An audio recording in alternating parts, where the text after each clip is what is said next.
Okay, amazing. So I think we'll get going. So hello everybody and welcome to our SRA keynote session. I'm Emma Snow, the Alumni Officer for the SRA, and I'm super excited to be chatting to Arielle Free from Radio 1. Hello Arielle. Hi, excuse my bougie wallpaper. I mean, it's made great for things like this because everyone thinks it's fake, but it is real.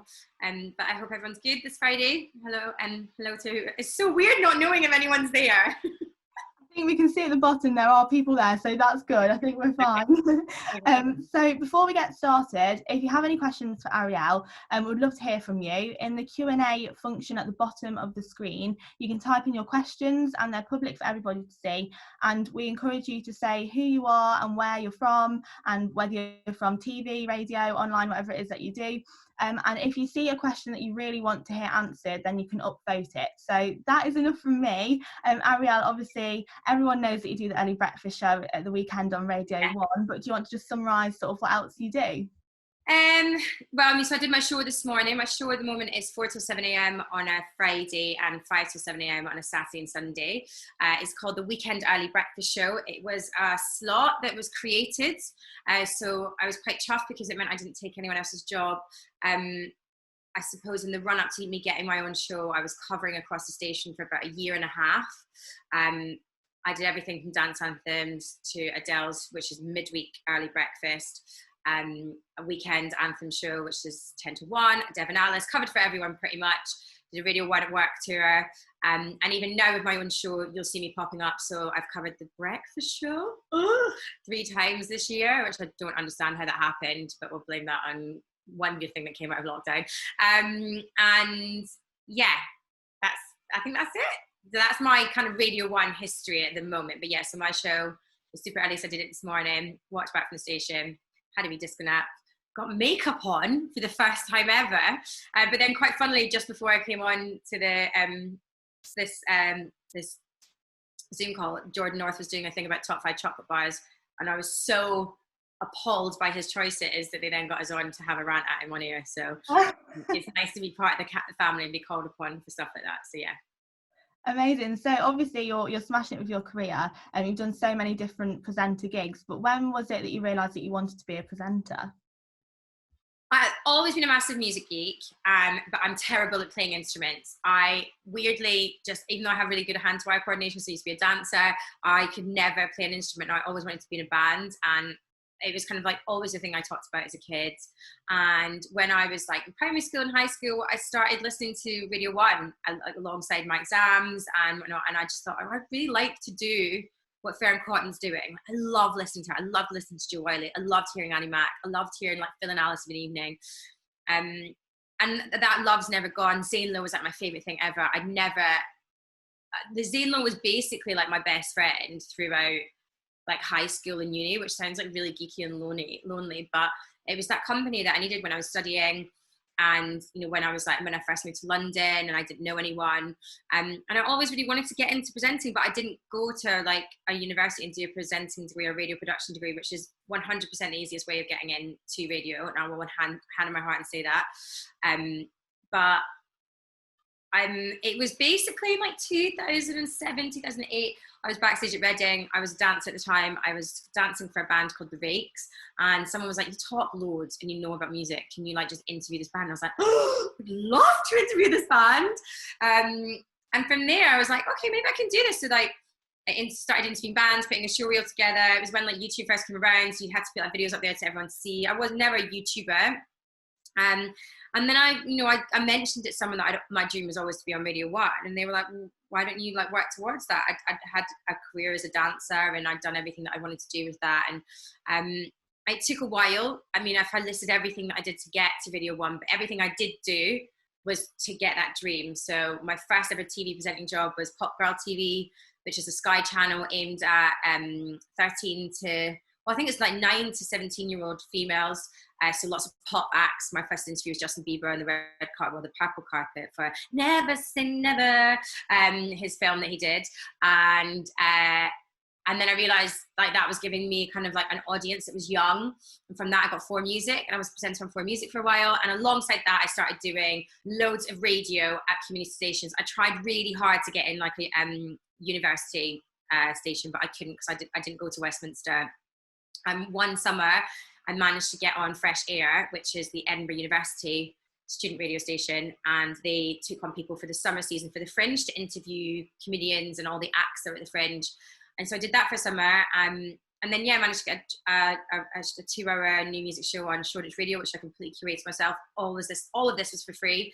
And then I moved over to Hoxton Radio, again, another community station, but a bit more of a better fit for me. They were using Myriad, which was a better system. And from there, someone at Ministry of Sound hired me and wanted to take me on as the drive time presenter for there. And that was my first proper paid radio gig.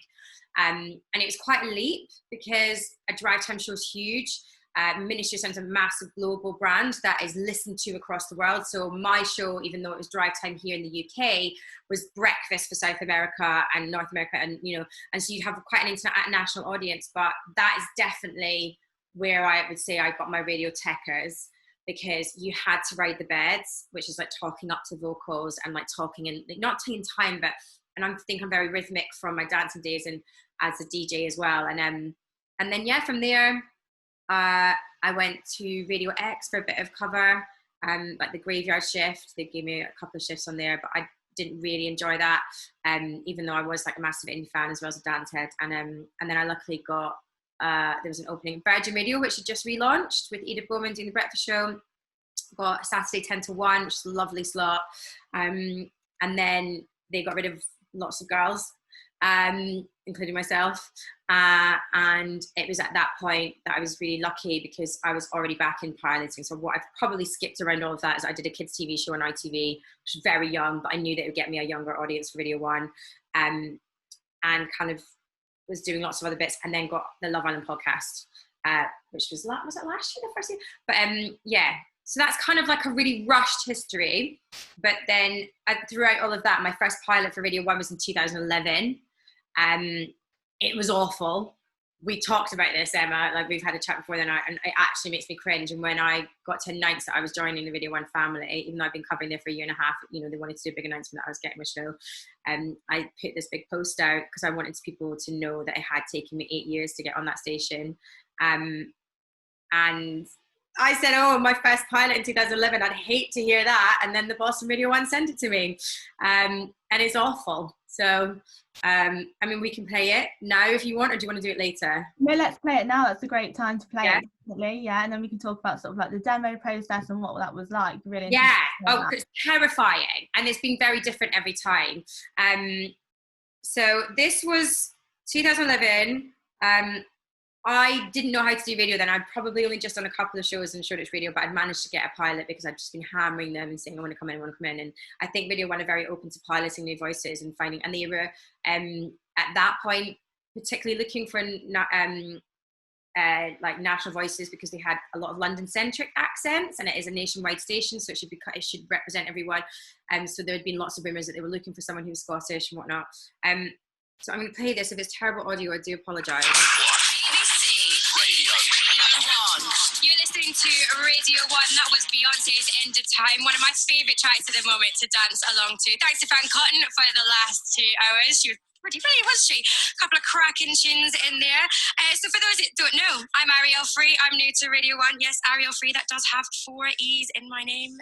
Oh, God. Let's not talk about it. I'm a redhead Scottish girl, and unlike what Greg James seems to think, us redheads are not that angry at the workplace. Just want to like pick a little bone there.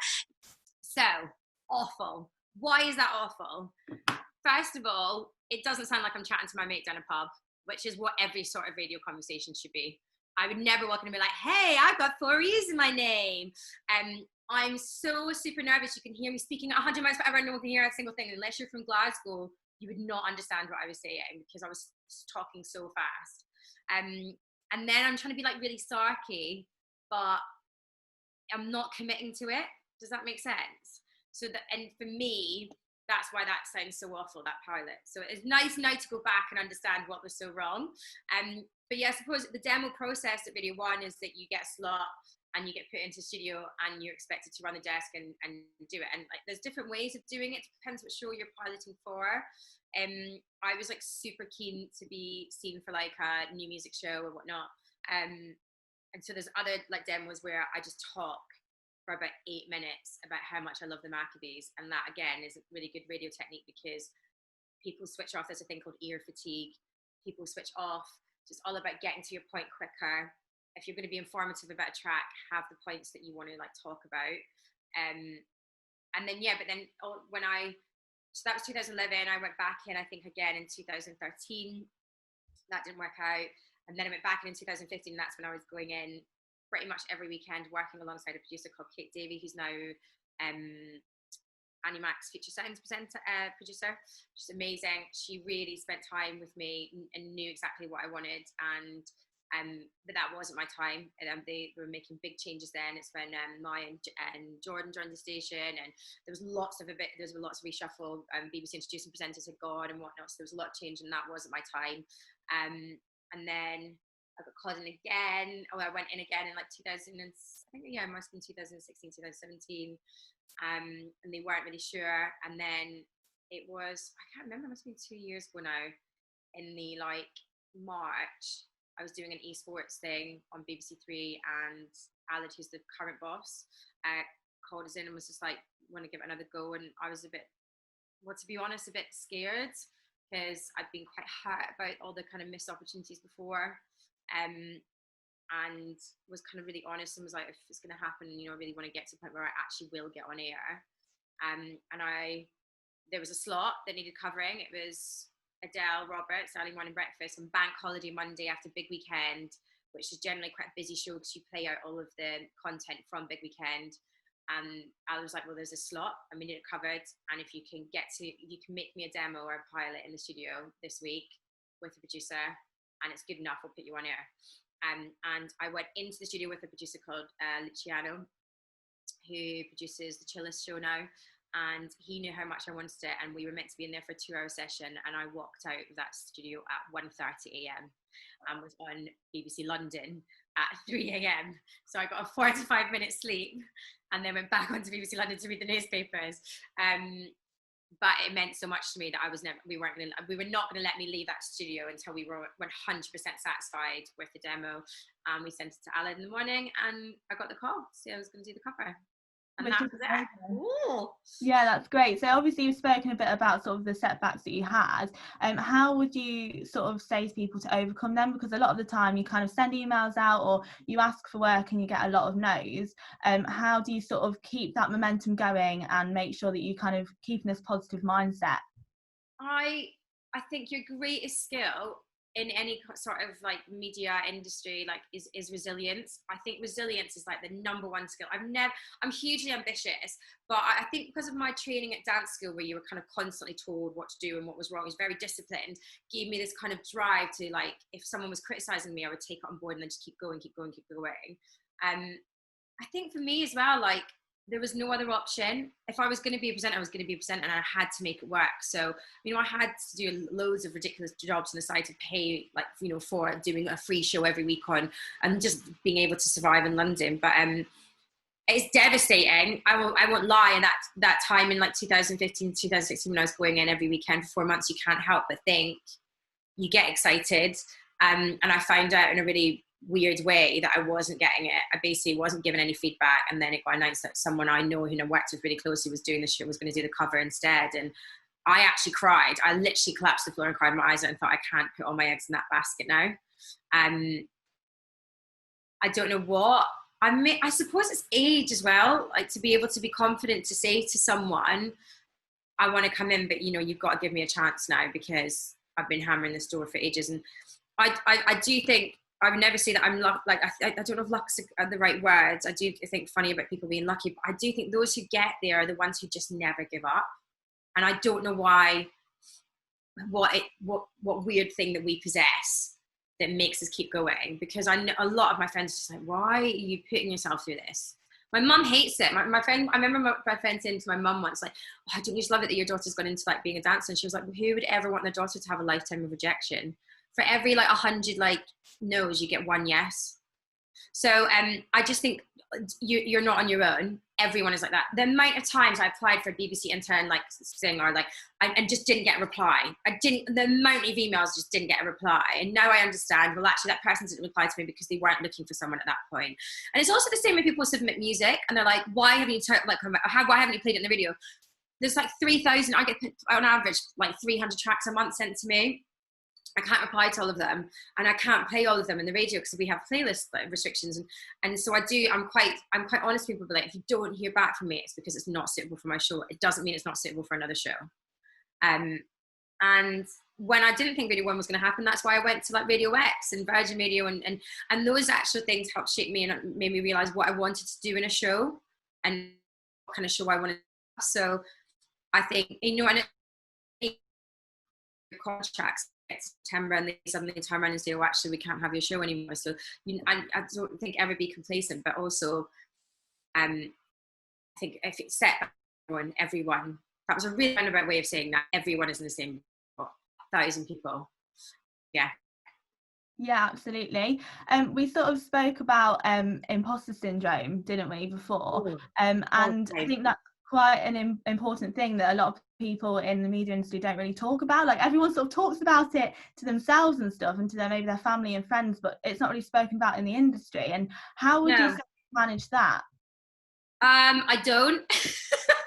Even like doing this, I'm like, why does anyone want to ask me how to be a presenter? She'd be like, how not to be a radio presenter. I think because of my journey to because of all the steps and things and the obstacles I've had to go through and how long it has taken, it's made me appreciate every single moment. So I still have this thing. Yeah, so I mean, like, there's prime examples. So one of the first things I had to do when they finally announced me doing, like, getting a show, I was going out to Radio 1 Ibiza and I was DJing on the bill. And I like got there and there was like a lineup, and it was like Camel Fat, Solardo, Monkey, Danny Howard, Annie Mac, and I just like stood there and I was like, I shouldn't be on this bill. I do not belong here. But then you kind of just like do it, and you go on and you're like, and then even like we all sit in one big room for the Teen Hero Awards and look through the application and the videos of people sent in and make a decision. I remember just sitting, looking around the room, being like, oh my God, it's Molly King. And Grammy's just like sat having a laugh at me, and Clara. Like, Clara and I don't know each other for years anyway, but it was just that really weird, surreal moment of just being like, I'm actually in this room with these people who have been my heroes for like years. And how do you stop imposter syndrome? I don't know. I do think, I think it's that thing of like, you know, when at the end of an email and you're like, no worries if not, that's imposter syndrome. Do you mean like, hi, can you help me to do this? No worries if not. Like, why do we do that?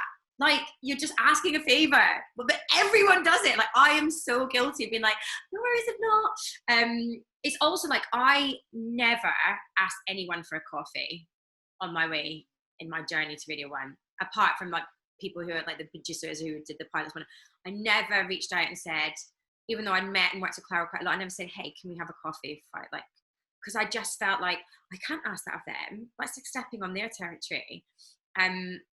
So I don't really know how to counteract that, but I do just think, again, it's a thing of like, a lot of us have that imposter syndrome. And I think it's maybe just being a little bit less apologetic. I think I'm definitely less apologetic for being like, yeah, I would ask people for a coffee now.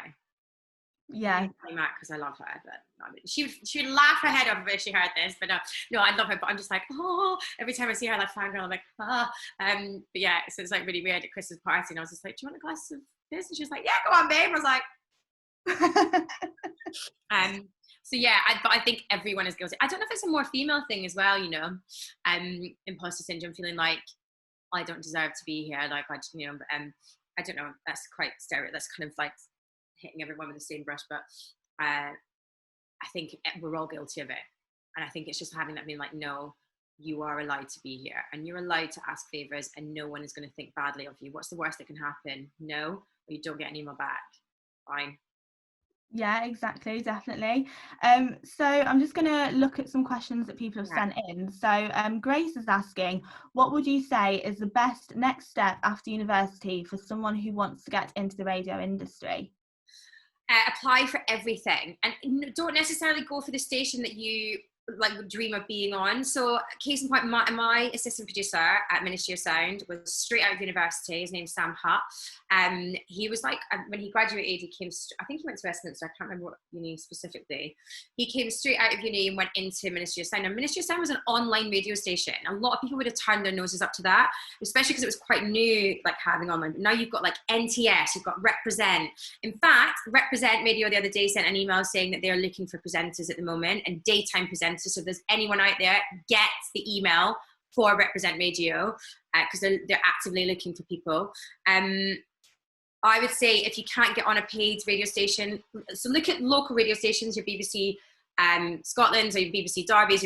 Look at your local stations if you want to work for BBC. If you want to work in commercial, literally apply for every of them. And it's like, it's really hard even just getting the email. Like I even now couldn't tell you how you get the email to apply, but there's usually something on a website somewhere. And then look at community stations. If you have to do a free show, like for 2 years, then so be it. I did Hoxton Radio for 5 years for free. I never got paid for that, ever. But I showed up every Thursday, did my show for 2 hours. If I couldn't do every Thursday. And the same with when I did a monthly mix show. So be prepared to just have something to subsidize your career. But do look at the community stations. There's so many good ones. I think there's West Side Radio. Like Rinse started off as a community station. That's now a paid radio station that you will get a show on if you're a dance DJ. Maybe look at that. NTS, Represent. I'm trying to think of all the ones. Just look around. Foundation FM, brilliant radio station. Worldwide FM, Giles Peterson. If you're really into music, again, there's opportunities from there. You will meet people. So Sam Hutt, who was my assistant producer at Ministry of Sound Radio, is now Annie Mac's Friday night dance producer, one of the biggest producers in radio, in the dance world. And he's like 25, 26, but he started on on Ministry of Sound, I think. And even alongside that, he was doing stints at Talk Radio, and I can't remember, went to it works for a couple of independents. There's lots of independent stations, companies out there. Something Else is a really good one. ITB, great. That's the ones I can think off the top of my head. So do some research, just apply for everything. Yeah, I think on a similar note, Izzy is asking, hey, what was your advice with all the recent job losses announced within radio in terms of getting into the industry? Feel like I can't ask any radio stations for work experience because of all the sad news at the moment. So I think, again, it's probably like you just said with community radio, isn't it? It's kind of a good way. But I don't think it should stop you from applying. A lot of people in lockdown have made a lot of big life decisions because we've been forced to stop and think. And I think a lot of people have maybe actually left jobs or decided they want to do something else or having a bit of a time out. I don't think there's going to be job losses everywhere. It's going to be a horrible situation for a lot of people. And, the whole of the live music industry is completely on its knees. And but I wouldn't let that stop you from applying for stuff. I think, yes, community stations, but also Global will need a work experience person to still make the tea. And an Absolute will still need someone to go and get, for the early morning breakfast. Like there's ways in, and if you have to do a graveyard shift for a couple of years, you have to do a graveyard shift. If you really want to do it, you'll do it. Yeah, absolutely. And it's a competitive industry. So how did you make sure that you weren't comparing yourself to other people? Oh, I was awful at it. There was a point in my life where I was looking, when Instagram came out, actually. I wasted so much negative energy just looking at other people who were doing what I wanted to do. And one day I just thought, it's just bad vibes. And I decided to unfollow and mute people who I was jealous of, because I think I'm quite open to say I'm quite competitive. I was extremely jealous of people who were getting to do things that I wanted to do at a much younger age than me, feeling like they were getting a straight in. But I am so grateful for my journey now being as long as it has been, because I never take it for granted. And I think if you are struggling to not compare yourself to other people, mute is your friend. Mute them on your Instagram, because you can't spend hours just stewing over why have they got that job? Why didn't I know about that? And you should be like, I didn't hear about that audition. Why didn't I hear about that audition? I've got an agent. And then when I realized, when I took that out and then stopped focusing on that and started focusing on being productive and being a bit more positive in it, that's when things really started to get just fall into place. I'm 100% a believer in, one, manifesting your own future, and two, positive vibes definitely bring positive things. I know that sounds really hippy dippy, But the minute I started to be negative and like getting caught in this like ball of jealousy was the minute things started kicking off me, because I started focusing my energies elsewhere. I'm such a big believer in that. Mute on Instagram. If you are jealous that that person has just got that job, just get off. Just stop looking at their Instagram. Stop going like, because it is bad, and that's the problem about social media. It's so accessible to see how well other people's doing, and we also make everything look like everything's great on like things like Instagram and TikTok and whatnot. I mean, that's not necessarily the case, and it's a false economy. So yeah, mute. 100% your best friend. Absolutely, yeah, because people only post the highlights, don't they? It's the highlights reel. Yeah, it's like really hard. If you used to work in like Harrods at the weekend, I was a foot model, I was in a charity call centre, I worked in cinema, I had all these jobs on the go, and then I'd go home and I'd be on Instagram and be like, just like, and you make yourself sad, and it's really hard not to get disheartened and to think, right, I'm gonna give up now. Do you know what I mean? And I've definitely had those ones. I used to have so many like situations where I just thought I've had enough, and I'd phone up my mum crying and be like, I don't know what to do now, and And every time that kind of happened, when I got to my lowest point, was when something would come along, or and then you start getting so just positive vibes and mute. Definitely. Would you say that it's better to have one goal, or to be open to lots of different opportunities to eventually get to that end goal? I suppose it depends what your goal is. For me, I always wanted to be a radio broadcaster, but I knew that in order to help me get to that position, doing TV would help, because it would have an audience that kind of crosses over. I don't actually feel that comfortable on TV. It's the one thing that I feel a bit like, I'm quite conscious on the camera, whereas on the radio I could just talk for hours. But I never would have thought in a million years that I'd be doing a podcast for Love Island. That was, first of all, podcast, definitely a new medium that none of us ever thought we could make money in. And I took that job because I love the show. I love Love Island. And they're actually one of the reasons I got the job is because when they were auditioning, the researchers did the research, and they had seen me tweeting about the show the year before and been like, oh my God, it's amazing. So that really helps. But so that wasn't necessarily my goal to be in it, but it's been absolutely amazing and one of the best jobs I've ever done. And I get to do radio every day because of it for 8 solid weeks, and work with an incredible amount of people who've then gone on to become friends, who've then gone on to do like other podcasts for. And so I would say definitely keep your options open.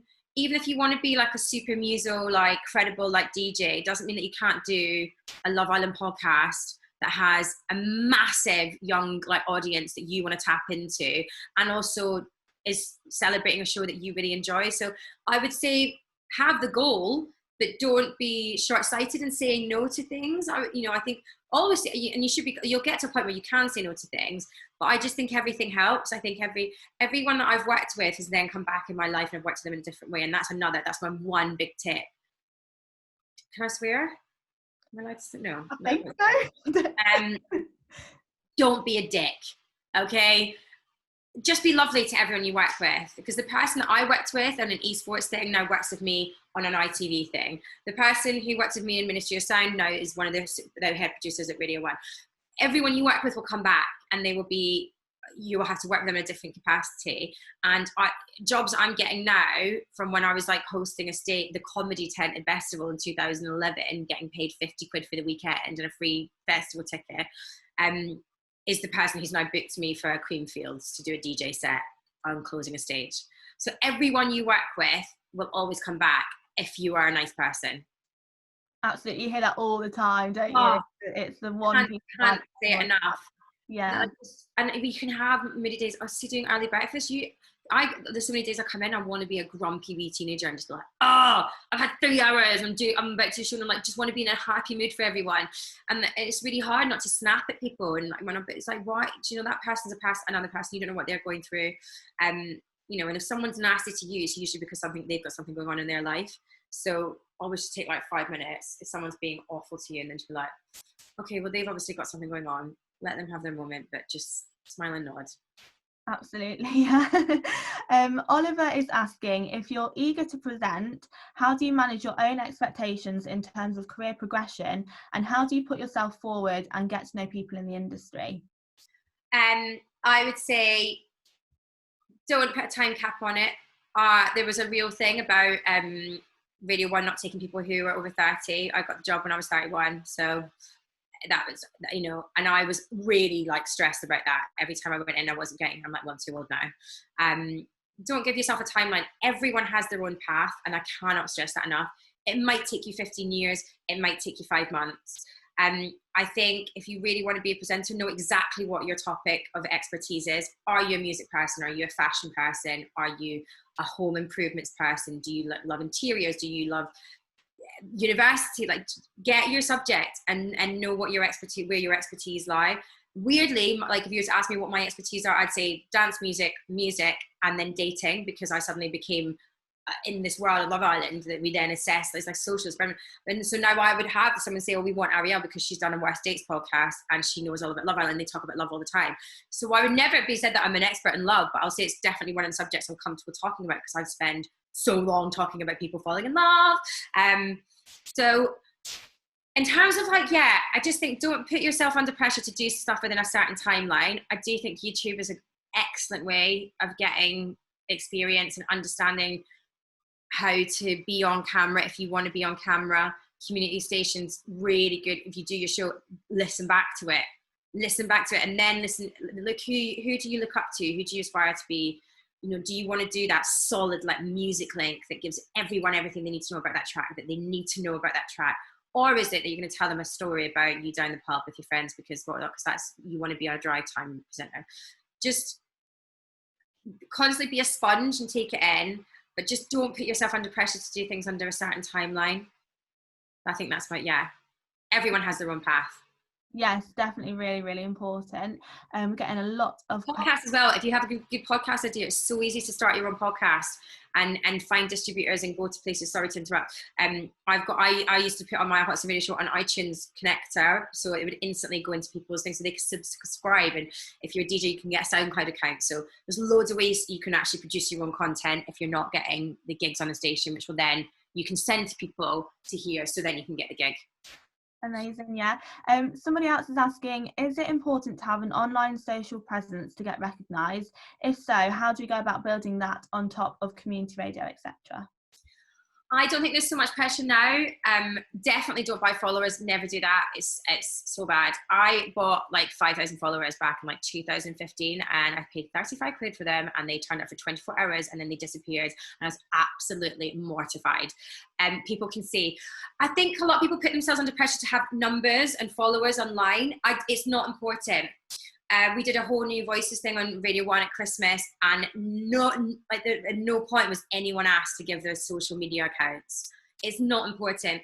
If you're on social media and you want to build that audience, I would say do it properly. Get a proper, use the same kind of like filter. Like, I am not an Instagrammer, but I know that what my audience want to see on my Instagram, and so now I will tailor what I put up there to that. They want to see the dance songs, they want to see the festival stuff, they want to see the outfits that I'm not cool, but like I'll put an outfit on me like this is lingerie today and people are like, hey, that's it's relatable. So I definitely I think it's important. Unfortunately, people do look at numbers and when it comes to the bigger jobs, and I hate that, but I think when you're starting out, it's not necessarily a huge thing that you should be focusing on. Post, you can easily build up that audience. I built up a great audience in Ministry of Sound. I started doing these dance videos in the studio and suddenly realized that everyone liked them. And I still to this day do all the dance studios, the dance in the studio raves. And people just love it because it's not really what anyone else is doing on Instagram. No one else is being that ridiculous. And then TikTok came along and, well, you know. But I won't do TikTok. I just can't do TikTok. I've been told I should. But I just feel like I am stupid in the studio dancing. I don't want to then be like doing choreography because I used to be a dancer. But I'm under pressure to be on TikTok, but I'm not going to do it. You can spread yourself so thinly having to keep on top of all of these mediums that you do. I have a SoundCloud, I have a YouTube channel, I have a Mixcloud, I have a Twitter, I have an Instagram, I have a Snap. You can't keep on top of all that constantly. So maybe pick one and stick to it. But yeah, I don't think necessarily when you're starting out followers are that important. To become a presenter, do you usually have to start off in production rather than going straight on air? If so, how long do you usually have to work in production before they allow you on air? That's quite an interesting one because a lot of people go through production, don't they, before they get to presenting? a lot of people will go through production and get onto being presenters. But it's not. So radio production is a really good way of you getting into radio and being a producer. Making the change into being a presenter, I think, is slightly harder. So I think you have to make it clear to whoever you're working with that you want to be a presenter. The problem that brings is when you are producing a presenter in the studio, you may come across the competition, or you may come across as not having that presenter's show best interest at heart because you're interested by that show. So that makes for your own benefit. So if you are wanting to be a presenter, I think always be quite honest about that. I do think radio production is a really good way of getting in. I definitely would, if I could go back, I probably would have gone and done a radio course at university, because you instantly learn how to run a desk and know everything. And that's one of the things when you do a demo, you need to know how to run a Radio 1 desk if you want to do Radio 1. And you'll get like 1 hour list and you've got to absorb it, and then you do your demo actually running the desk, because you have to run your desk there, your own desk there. So I think it's a brilliant way. So if you are doing radio production, to make the transition, I would say get your own show on a community radio station whilst you're doing the producing at whatever station you're at, and be honest about the fact that you want to be a presenter. Don't like shy away from it. And just be quite relentless. You know, it's well known fact that Annie Mac started as one of the assistant producers in Radio 1, and she just constantly kept saying to Reese at the time, I want to be a DJ, I want to be a DJ on the station, I want to be a DJ, and like making demos for them. And you know, eventually she got on, and she's been there for 15 years. So yeah, it's definitely a great in. Exactly. Yeah, I think it just shows that everyone's sort of way in is completely different, isn't it? And there's no sort of right way in. No, and like I for years tried to get on like BBC Introducing Scotland. So I'm like, I know my music and I'm Scottish, but I didn't live in Scotland, so it did not make sense for them to put me in that show. And also Vic Galloway, who's done it for 30 years, knows that scene inside and out. And I used to really annoy me about like, why won't they put me on? I'm young, I'm Scottish, I'm in the scene. But it's like, it made sense for them to have Vic still do that. And I covered him once, it was great. But yeah, just don't I don't know what I'm saying now. Chloe is asking, what would your advice be for someone who wants to work in radio but doesn't live in London, as that is where most of the stations are based, or where most stations are moving to? There are loads of stations online. That is not an excuse. Sorry. You can do a show from your bedroom. So if you want to be on a station, get yourself a mic. You can use your iPhone for links and send them links. Get the knowledge of how to produce a show if you want to. So if you say you want to be on Rents or Represent, approach them. You don't live in London, or even if you have got a bit of money put aside, be willing to travel. Like, you don't have to be based in London, but you can easily do a podcast from your own home, and you can easily, there are so many local stations, and if there isn't a local station, start one online. There's nothing stopping you. If you're in Glasgow, if you're in wherever you are, you could be in have a wee hut in Snowdonia, and you could still make a radio show if you have decent Wi-Fi and a phone that you can record links on. There's nothing stopping you from getting a radio, so don't let that dishearten you. You don't have to move to London. I know loads of people who, Mr. Jack doesn't live in London, he still lives in Leicester. Loads of people don't live in London who work in radio. Absolutely, yeah. So many questions, I'm trying to get through them. I'll try and answer quicker, sorry. No, it's fine. No, it's great. I'm just looking. So did you ever put a radio demo together? And if you did you attempt to get it listened to by people in the industry? Yes, loads. Every time I did a show in Hoxton or Shoreditch, I would try and remember links that I thought were quite strong. And then I would cut them up, and then I would edit them and send to people all the time. I sent my demo to everyone, and I mean everyone. And also I was quite clear about who I wanted to be in terms of an agent, because I loved Annie and Zayn so much, and I wanted to sit alongside them on money management, who I'm with. And yeah, I sent them my demo so many times, and my YouTube show reel so many times, and they gave me some advice. Like I'd done a thing for O2 Music, and I was like, oh, that makes me a music thing, but they were like, it's technically an advert, so you just put an advert in your show reel, and it's like that's not going to get you a job. So they'll give you advice as well. But I also say always keep going, but also don't be that person that they suddenly go, I'm not going to open that email. Don't send an email and then send 5 other emails after and be like, have you listened yet? I've listened. People will listen and they might not get back to you. But if they haven't got back to you, it's probably because you might not be suitable at that point in time. It doesn't necessarily mean that you can't send them your next demo in a few months' time or whatever. But yeah, you can send your demo to everyone. Amazing. Lewis has asked a question. For those who may lack confidence to speak on the radio, what do you recommend to overcome this anxiety to be a presenter? Oh. It's a hard one, this, because I still get nervous I had a panic attack when I first covered dance anthems. It was mental. And so again, you're not on your own. I think when you're like starting out as well, like just be you. Don't try and be someone else. Don't try and put the Zane Lowe voice on. And just like, the best radio is the one where they sit, you'll hear it so much. You just should sound like you're down in a cafe with your mate. You should just sound like you're having a picnic with your friend, or you're just on the phone to your friend. It shouldn't, and I just don't think that anyone's listening. Does that make sense? That like, I would just think, oh, no one's listening, and that's fine. And that would help me. Just be like, it's fine, no one's listening. I'm just having a chat with my mate, my pretend friend. And then if you get a bit of interaction, it's like, oh, that's nice. But nerves, and we all get them, stage fright, all that, and it won't go away. It just means you care. But I would just say, just think that no one's listening, and maybe do, like, if you have got mates who you're not embarrassed about doing stuff like that in front of, like, make a wee demo and send it to me, like, what do you think this sounds like? And just have people help you out, you know, your mates, people you trust. So yeah, or your mum, send it to your mum. Oh my god, my mum is such a momager now. When I was on the radio there with Jordan, she was like, oh, can you stop moaning? Like, so that might go in. It's funny. You always know that your parents will tell you the truth, though. Yeah, always. Oh, if they can't, who will? What was it like doing the first ever link when you went onto Radio 1? What did that mean to you? How was it? Oh, I wanted to vomit. I mean, when I did because it was the month, so here's my first show. I get into the building at like 3:00. I'm about to go on here at 4. I've spent a week preparing this show.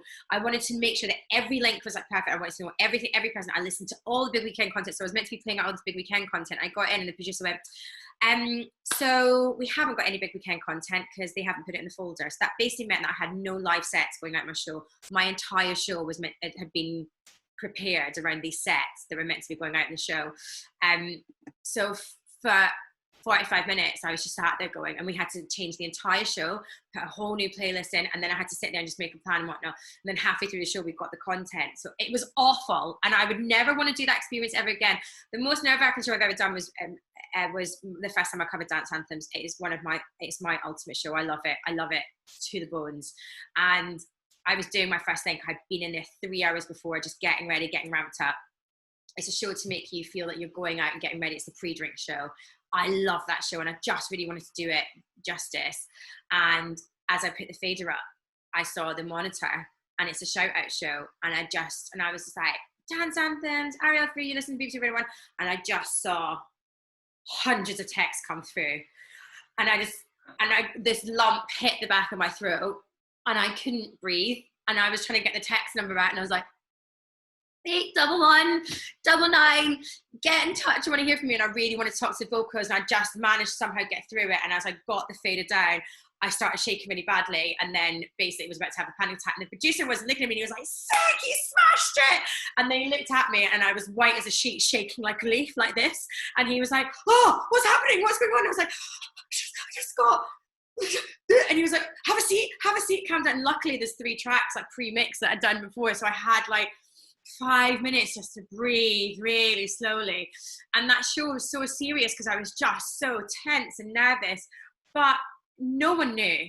No one knew that I had that. And then even after, when I spoke to Boss, he's like, just sounded a bit serious. You could have been like that and have fun. I was like, I was trying so hard not to vomit because I knew that millions of people were listening to that show, and they love that show, and they love Mr. Jam in that show. So you just put yourself under this pressure to do it justice and to do it well. And then I got asked to do the following week, and the following week's easy breezy, and it was the best show I've ever done. In those moments are like, that's what it's about, right? That's why we do it. Like, but no one would ever have known that listening to that show, or when I covered Adele, that all of these things had happened. That's the magic, isn't it? Radio, you can't see our faces. Absolutely. What's the best thing about being on Radio 1, would you say? Just the people who listen. I mean, if anything from lockdown, it's going to make me well up, God. this whole situation that we find ourselves has just made me realize how much people rely on the radio. Why do I love the radio? I work from home on my own quite a lot. I like having that conversation in the background. It is my friend. It's that person who keeps me company, and that's why I'll always listen to the radio over playlists. I love playlists. I love mixes. I love hearing that conversation, and I like to think that maybe one day someone's got up and they've had a really crap morning and they've heard me be really stupid and ridiculous in the radio, and it's put a smile on their face. And there is nothing more satisfying than getting a text from someone saying like, you've just really cheered me up today. It's brilliant. And I love the music. I love the Radio 1 family. I just really feel like we're at a new school in Radio 1 at the moment who are not scared to talk about things maybe that we maybe had to be impartial about before. You know, we've been very open about our support for the Black Lives Matter movement, and rightly so. I know in years gone by that wouldn't have been the case, and it's just such an exciting time, and it is absolutely a dream come true. And people are like, so what's next for you? And I'm like, I'm not focusing on next. I'm enjoying the fact that I'm doing my dream, and I think we're so guilty of that, like driving. I love every second. The minute I walk into that building, I get goosebumps. And I always say that to anyone. If you have that dream, it will 100% happen if you just keep at it, no matter what. So yeah. Yeah, thank you. So I think we have 2 minutes left. So I don't know if we finish a final question. So I'm going to go with how do you have so much energy in the morning? Like I see you dancing about on Instagram, and it's so good to see. What's your secret for sounding so upbeat on the radio? I love my job. I jump out of bed. I got 3 hours last night before my show, but I genuinely, because I try and get like go to bed at 7, but then I wake up at 8 and like disco nap, and then I'm suddenly awake. So now I've got a pattern. But when I work in that studio, I'm like, okay, I've got this track and I've got this, and like it's the buzz, and I'm like, and sometimes this morning I was so tired, I was a bit grumpy because only had 3 hours. I was a bit like, meh. And you know, my friends had all gone out for a beer last night. I was feeling like really like left out, and you know, they were going for two beer. But and then you just get in, and then suddenly like, hi, how you doing? And suddenly one person's like, oh hi, I've been driving through the night. I need some energy. Help me out. I'm like, right. I'm quite a high energy person anyway. You would never. They tried to give me chill out anthems, and it didn't work. My mum said you haven't been chilled in the whole like of your life. And I think it genuinely just because of the fact that at the minute I work in that building, I love my job. It doesn't matter how. I've done shows on 45 minutes. When I do the Love Island podcast, I finish at 11 and I do early breakfast at 4. I get 2.5 hours sleep average that week when I do that. And it doesn't matter. You get through it, and it just, yeah. I feel very fortunate to love my job. And you will too if you feel that way about radio. Amazing. Yeah, it's so important to love what you do, isn't it? So yeah, I think we'll wrap up now. So thank you so much, Arielle, for doing this Q&A for us. I'm sure everyone's got loads out of it. I know I definitely have. And I think there's going to be like a coffee table thing.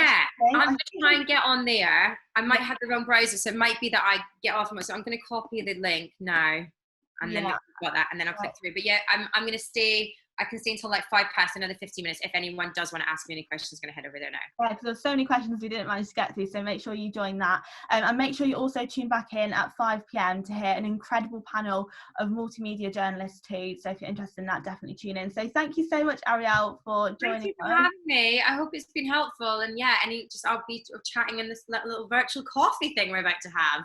Amazing. All right. Yeah, we'll see you over there. Thank you so much. Yeah. Bye.